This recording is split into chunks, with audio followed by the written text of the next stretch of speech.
Les chansons de France Gall en langue étrangère, la vague de froid aux États-Unis et les théories du complot. C'est la Minute Web de Pascal Maïconian. Près de 8 Français sur 10 croient à au moins une théorie du complot. C'est ce que révèle aujourd'hui une étude de l'IFOP. La théorie complotiste la plus populaire concerne les vaccins. 55% des Français estiment que l'État et l'industrie pharmaceutique cachent leur nocivité au grand public.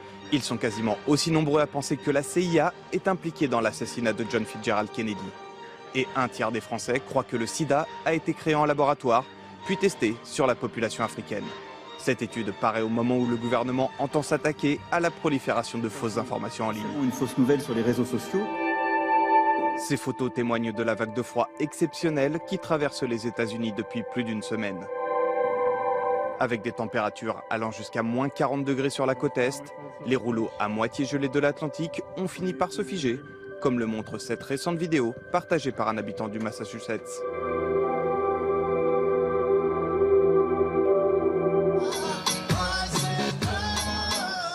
Il prescrit des pas de danse aux femmes enceintes qu'il va accoucher. Ce médecin brésilien a une méthode bien à lui pour soulager ses patientes des douleurs des contractions. Ces chorégraphies ont fait sa renommée sur les réseaux sociaux, en plus de mettre une bonne ambiance en salle de travail.